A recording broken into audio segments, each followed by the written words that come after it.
பொரிய வச்சு ஒரு அல்வா செய்ய போகிறோம்.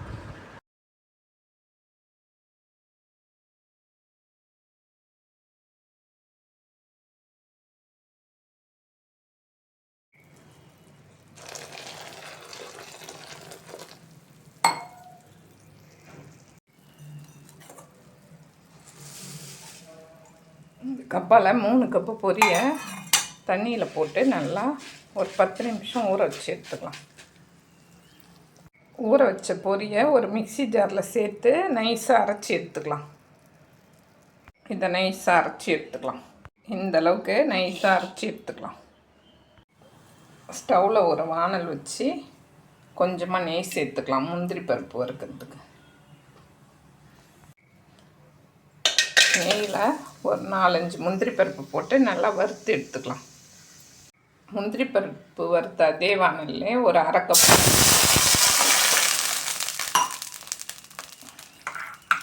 தண்ணி சேர்த்து ஒரு 3/4 கப்பு வெல்லத்தை இதில் சேர்த்துக்கலாம். எந்த கப்பால் நம்ம பொரிய இருந்தோமோ அந்த கப்பால் 3/4 கப்பு வெல்லம். நீங்கள் அதிகமாக வேணுனாலும் சேர்த்துக்கலாம். ஒரு 2 ஏலக்காவை பவுடர் பண்ணி வச்சுக்கிறோம், அதையும் இதில் சேர்த்துக்கலாம். சுத்தமாக இல்லைன்னா அதை நல்லா வடிகட்டி எடுத்துக்கலாம். நம்ம இதுக்கு வெள்ளை பாகு செய்ய தேவையில்ல. அப்படியே நம்ம இந்த வெல்லம் கரைஞ்சி வந்ததும் அரைச்சி வச்சுக்கிற பொரியை எடுத்து இதில் சேர்த்துக்கலாம். கொஞ்சமாக தண்ணி ஊற்றி அரைச்சி எடுத்து வச்சுருக்குறோம் பொரி 3 கப்பு. இது எல்லாத்தையும் இதில் சேர்த்துக்கலாம். நல்லா கலந்து விட்டுக்கணும். அரைச்சி வச்சது எல்லாத்தையும் போட்டு நல்லா கட்டி இல்லாமல் கலந்து விட்டுகிட்டே இருக்கணும்.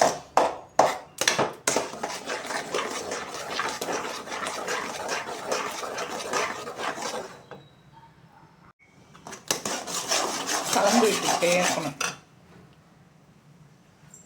அது கூட கொஞ்சமாக ஃபுட் கலர் சேர்த்துக்கலாம்.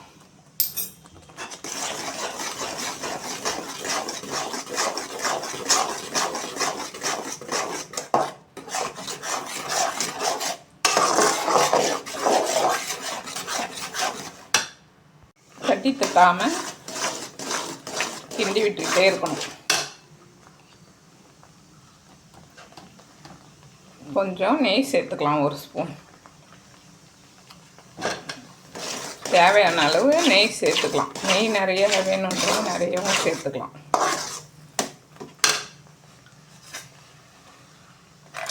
வறுத்து வச்ச முந்திரி பருப்பையும் சேர்த்துக்கலாம்.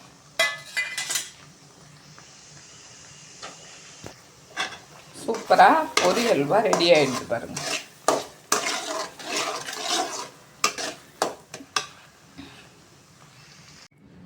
சூப்பராக கலர்ஃபுல்லாக பொரி அல்வா ரெடி ஆகிடுது. நட்ஸு சீவி வச்சுருக்கோம், இதை மேலே சேர்த்துக்கலாம்.